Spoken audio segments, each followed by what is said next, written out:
கிறிஸ்துவுக்குள் பிரியமுள்ள சகோதர சகோதரிகளை, பலன் தரும் தேவன் எபிசோட் 1552 கர்த்தரை துதிக்கிறேன், மகிமைப்படுத்துகிறேன். இந்த நாளிலும் ஏசாயா 4 அதிகாரம் 5 வசனத்தின் பின்பகுதி, மகிமையானவைகளின் மேலெல்லாம் காவல் உண்டாயிருக்கும். மகிமையானவைகள் எவை? முதலாவது, பரிசுத்தமாய் வாழுகிறவர்கள் மகிமையானவர்கள். இரண்டாவது, பரிசுத்தமான சபை. கிறிஸ்தவத்தில் இன்றைக்கு எத்தனையோ சபைகள் தோன்றுகின்றன, ஊழியர்கள் தோன்றுகிறார்கள். வேதம் சொல்லுகிறது, அப்படி தோன்றுகிற சபைகள் பரிசுத்தமாய் இருக்குமானால் அவை மகிமையானவை. பரிசுத்தவான்கள் மகிமையானவர்கள், பரிசுத்த சபை மகிமையானது. இந்த பரிசுத்தவான்களின் மேலும் பரிசுத்த சபைகளின் மேலும் காவல் உண்டாயிருக்கும், பாதுகாப்பு உண்டாயிருக்கும். இந்த செய்தியை கேட்டுக்கொண்டிருக்கிற என் அன்பு சகோதர சகோதரிகளே, பரிசுத்தமாய் வாழுகிற பொழுது ஒரு பெரிய பாதுகாப்பை ஆண்டவர் கட்டளையிடுவார். பரிசுத்தவான்களுக்குத்தான் பாதுகாப்பு.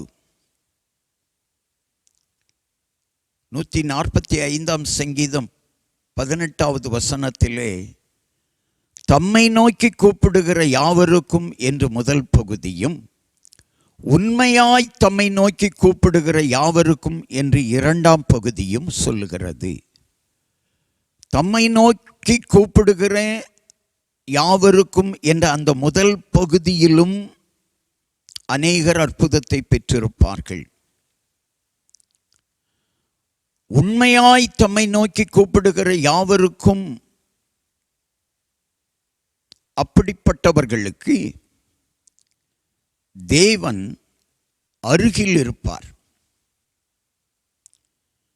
கூப்பிடுகிறவர்களுக்கு அற்புதமும், உண்மையாய் தேவனை நோக்கி கூப்பிடுகிறவர்களுக்கு தேவனே கூட இருப்பார்.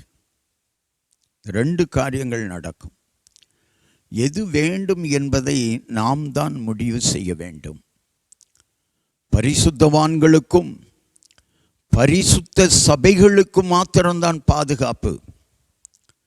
பரிசுத்த சபைகள் தான் பரலோகத்திற்கு எடுத்துக்கொள்ளப்படும். எல்லா சபைகளும் அல்ல. சபைகள் தோன்றலாம், சபைகளின் எண்ணிக்கை பெரிதாக இருக்கலாம், சபை உறுப்பினர்களின் எண்ணிக்கை கூட அதிகமாக இருக்கலாம். அப்படிப்பட்ட சபைகள், சபை உறுப்பினர்கள், சபை அங்கத்தினர்கள் பரலோகம் போகலாம் என்று நினைத்து கொண்டிருப்பார்கள். ஆனால் பைபிள் தெளிவாக சொல்லுகிறது, பரிசுத்தமான சபையாய் இருக்க வேண்டும். அந்த சபையில் பரிசுத்தவான்கள் இருக்க வேண்டும். அவர்களுக்குத்தான் பாதுகாப்பை ஆண்டவர் கட்டளையிடுவார். கண்களை மூடி ஜெபிக்கலாம். எங்களை நேசிக்கிற நல்ல தகப்பனே, மகிமையான காரியங்கள் மீது காவல் உண்டாயிருக்கும். இந்த மகிமையை பெற்றுக்கொள்வதற்கு பரிசுத்தம் மிக அவசியம் என்று ஏசாயா 4:4 நாங்கள் வாசித்தோம். பரிசுத்தமாய் வாழுகிறவர்கள் பெயர்தான் ஜீவ புஸ்தகத்தில் எழுதப்படும். எங்கள் அன்பின் ஆண்டவரே, பரிசுத்தவான்களுக்கு பாதுகாப்பை தருவேன், பரிசுத்த சபைக்கு பாதுகாப்பை தருவேன் என்று வாக்கு கொடுத்தவரே, இந்த வாக்குகள் எல்லாவற்றையும்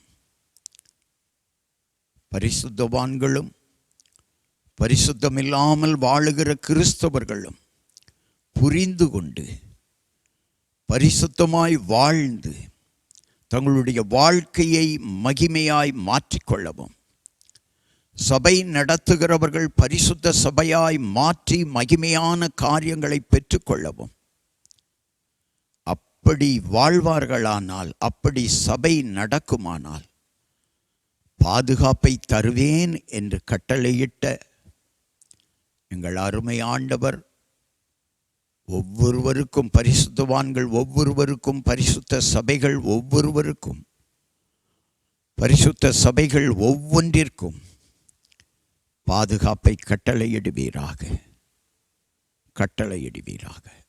இயேசுவின் கரத்தில் கொடுத்து ஜெபிக்கிறோம் பிதாவே. ஆமென்.